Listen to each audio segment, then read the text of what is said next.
Antiquity.tv. Today we're going to talk about somebody whose grandfather made tucking on couches very popular.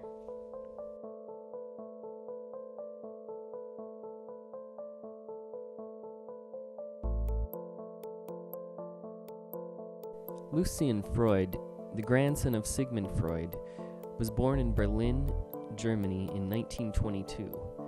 By 1933, the whole family got the hell out because of the rise of Nazism.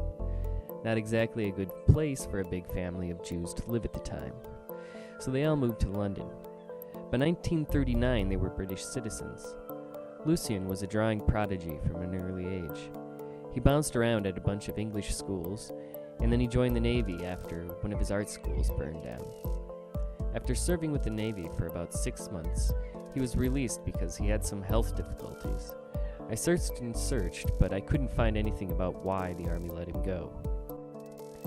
It is said that Lucian Freud was an intensely private man, but what does that really mean when he leaves paintings everywhere to look at? I find nothing private about looking at a Freud painting. Instead, I feel confronted by the realism he can so beautifully portray. Freud developed a very cold, chiseled style early on. It's pretty easy to understand why if you check out his teacher's work, Cedric Morris. In this portrait done by Morris, we can see the same facial structure, composition, and use of bold color. In fact, Freud has been quoted saying that Morris taught me everything about how to paint. As we watch Freud's style progress over the years, we will see that while the way he handles the paint changes dramatically, that austere gaze and intense loneliness never seems to leave. In 1943, Freud got a commission to illustrate a book of new apocalyptic poetry called The Glass Tower. Early Freud is extremely clean and borders on the surreal. It is not exactly my favorite period of his work, but the stage has been set for Freud's love affair with paint to begin.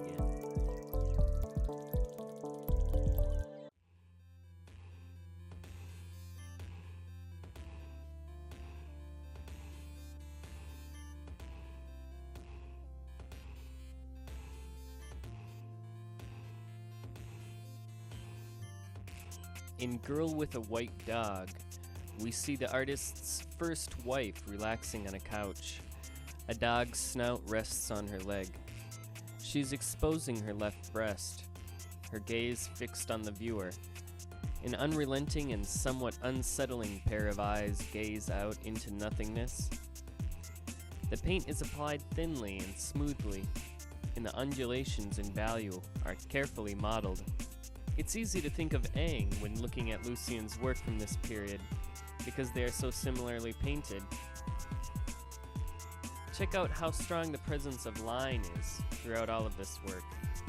These are not only great paintings, but they are also fantastic drawings. Freud created thick existential atmospheres in his work, and this led the critic Herbert Reed to remark that Freud was the Aang of existentialism. While Freud's previous work looked surreal, in the 1950s all of that changed when he began painting the figure to the exclusion of almost everything else. Freud has said, "I paint people, not because what they are like, not exactly in spite of what they are like, but how they happen to be." As the years progressed, his paint became thicker as he began to build up rich impastos of color. He began to see the figure as a series of interlocking planes which can be pushed and pulled in the directions of his choosing.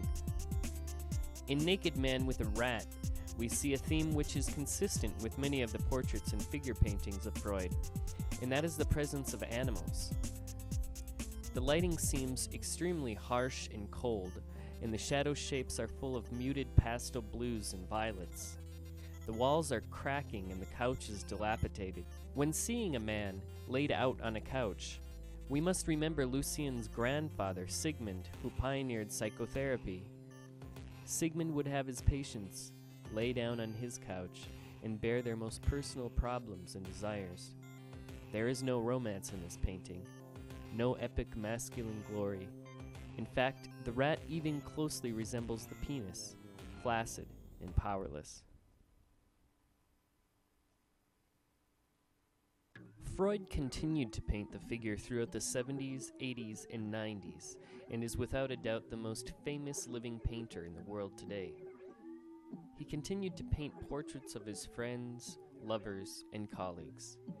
He even painted his contemporaries, most notably Auerbach and Francis Bacon. He even painted the Queen in 2001. This painting didn't exactly stun the royal family, nor the critics. But one painting among all of these stood out, and that is the Benefits Supervisor. The painting is of a morbidly obese woman named Sue Tilley, who is at the center of a tabloid controversy after some news anchorwoman called her fat. However, the colors are classic Freud, muted and cool. The composition is cropped awkwardly, almost giving it the sense that is more of a casual snapshot rather than a carefully choreographed painting. The woman's mounds of flesh undulate and emulate the cushions of the couch. The lighting is being blasted directly at the figure from all directions. It's unrelenting. This painting went on auction at Sotheby's in 2008, and it grabbed $33 million. It currently holds the record for the most ever spent for a living artist's work. But as we look at it, we must think to ourselves, what does this painting represent about us? It is about cheap fame meeting high art, and all the media spectacles surrounding that. But at the same time, it is still a naked woman on a couch, something that isn't exactly new to the history of painting, and most likely a theme which will never go away anytime soon. For this reason, Lucian Freud is not only a master of his time, but he will be looked at in hundreds of years to come as a master of this entire period.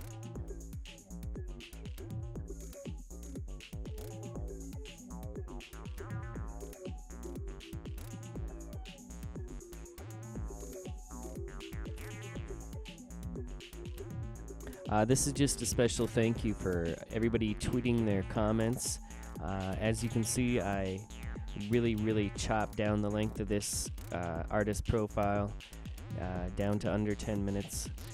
So yeah, let's keep conversing, and I'm going to keep making these, so keep giving me feedback on what you like, what you don't like, and follow me. Twitter.com/KingVitamin, Antiquity.tv. Ciao.